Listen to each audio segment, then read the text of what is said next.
what comes with dropping a song every week is the process in learning how to be efficient at releasing music, making good music.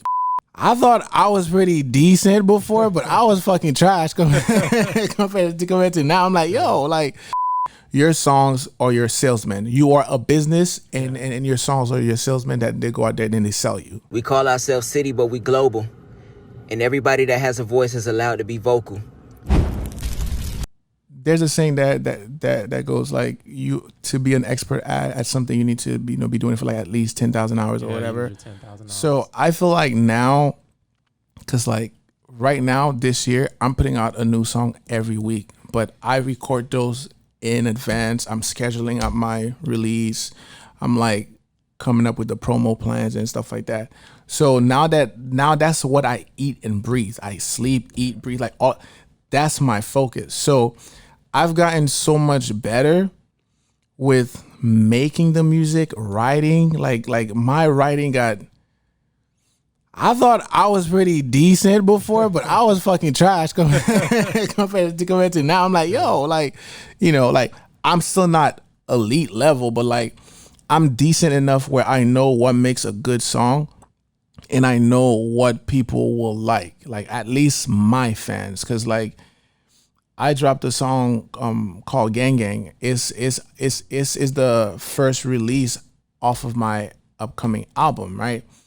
When I made the song, I knew that's good. Like I'm like, knowing what my fans like, knowing the sound that's popular now, this song is gonna be the biggest song on the album, right? Yeah. I dropped it, and then that's the song that's doing really well for me right now. Yeah, before that, it was War and some other, but like now I know which song is like. So all that came from spending a lot of time doing this shit and actually focusing on what matters. So it's just, yeah. So, yeah. Well, are you, because you dropped Tinfoil as well. Yes. So like, are you, when you drop a song and it's doing well, are you staying consistent with your plan of dropping a song every week? Yeah. Or is it like, well, let me kind of push this record more? I have to keep, well, every record gets pushed to a certain degree, but I have to drop a song every week because one of my favorite artists is Russ. And you know how he did the whole dropping a song every week thing. And people just say, oh, well, if I just drop a song every week, then I'm going to blow up, which is not true.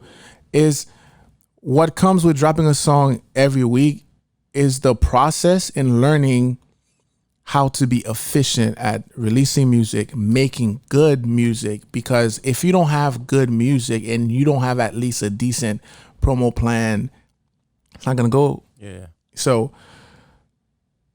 doing that gives me good insight on what's moving and how to move it. Because when I drop Gang Gang, it is doing well. I'm like, okay, cool. Like I knew that. The next song that I dropped, my brother told me that's your hit. I'm like, yeah, I mean, yeah, it is, but Gang Gang is dope. But that one is moving well too. I'm like, oh shit. So then the third one that I dropped, I thought was like, this is another hit, but it wasn't moving as well. So then you kind of have to recalibrate and like know how to adjust. And to be fair, like not every song get the same push, but you can tell which song is doing well, So that's what releasing every week gives me. It gives me enough data to know how to move. You know what I mean? Yeah. So it just gives you enough to pull a sample. Like, yeah. And also like Russ was saying, he said that you need a big enough catalog where once you grab an audience and let's say you have someone hear a song they really like and they go and check you out. Yeah. And then by having all this music out, that's going to help generate revenue, because if you get one listener and you have, let's say 50 songs and they go through all your 50 songs, that's 50 streams. And if they listen to each song twice, that's 100 streams. So like he was pretty much saying that your songs are your salesmen. You are a business, and your songs are your salesmen that they go out there and then they sell you. So that's how I'm like, you know what? That's really dope concept. Yeah. So yeah. Oh yeah, I mean that's hard to do on your. It's not an easy thing to do either. I mean, dropping a song every week and building promos for it, putting it out, getting ready for the next week. Yeah, it's tough. It's just really tough, but you got to do it. Yeah, for sure. Yeah. That's a lot of music, man. Yeah. Yeah. So Russ is, I think he's a good comparison. Like he's somebody that I could compare to you a little bit in terms of him being so unique to where he does everything. Production. That's true. Yeah, that's true. Yeah, for sure. Are you producing your own records? Are there any songs on your next coming project that you produce yourself? I used to. I still do when I have a specific idea that I want to pull off. But now I'm working with a Dutch producer. His name is Nine Code Beats. It's funny because you meet the right people at the right time. Because if it wasn't for him, I wouldn't have been releasing as many music as I'm doing. Because he heard. So the reason why he heard my song is because of the Spotify thing. I got playlisted and a bunch of people heard the song and stuff like that, blah, blah, blah. So then because of that, he's like, yo, dude, like that song, like I don't know, for some reason he loves that beat. And I'm like, really? It was a simple beat. Because I make beats, but like sometimes they're really simple because I just keep it simple and then I just let my voice carry it. But anyways, so he really likes that beat and he's like, dude, let's work together. I'm like, okay, cool. We started working together. And one random time he was like, I'm going to serve you with so many beats that you're going to have to blow up. You're going to have to release music. And I'm like, if you're down, I'm down. Ever since my biggest songs right now, he produced. Yeah. Yeah. So I don't have to produce anymore because he's somebody who understands what I'm trying to do.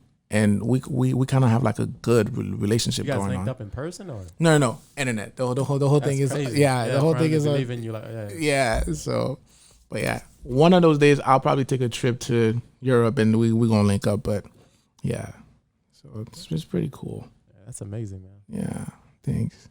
Sure. So you just heard that song and reached out like on Instagram. Mm-hmm. Yeah, he hit me up. It's like, dude, like at first it was like, yo, how did you make that beat? Blah blah. So like I sent him a video of the beat breakdown. I was like, man, that's really dope. He 3 weeks ago he messaged me like, that's still one of my favorite beats, dude. I was like, oh, really? Like it's just all this fine. It's simple, but it is what it is.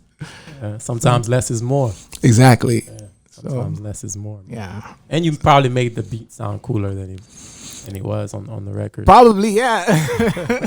Cause like I think there might be something to it because especially with you saying like because when that beat was in the skit that Blex did that got 30 million views, a bunch of the comments were asking what song is that?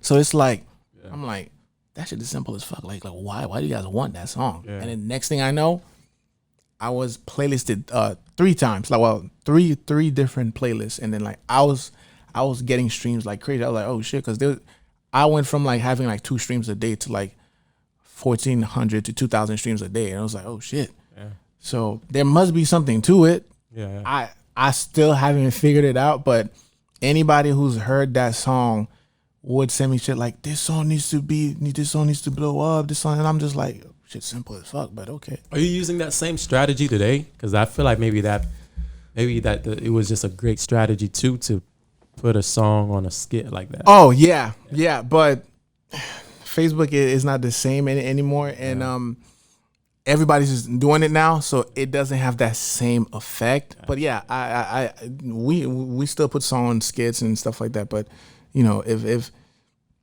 so many people do it now, it's like, okay, this song is only in the skit because somebody put it there. So yeah, but like I've done it again for Da Vinci. He had it, bro. He has a dope song. Like, bro, if this song doesn't blow up, I'm gonna be fucking mad. Yeah, because this song is such a dope song. It's called "I Don't Like Your Energy."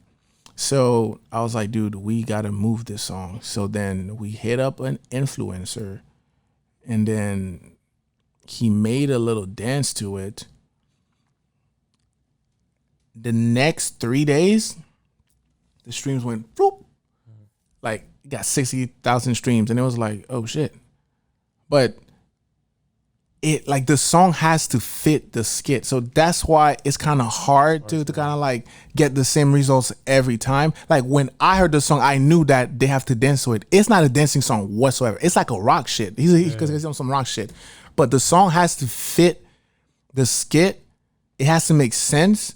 When you watch it, you have to connect visually and audibly, right? So like that song worked, and then we saw the results. My Ex worked because that's the name of my song. It's called My Ex. That song worked.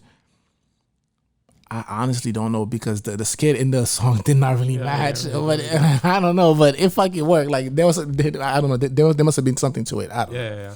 But yeah, so that strategy does work. That's why TikTok is blowing up now. Like, people it's pretty much that strategy in one app. Yeah. So we call ourselves CiiiTY, but we global. And everybody that has a voice is allowed to be vocal.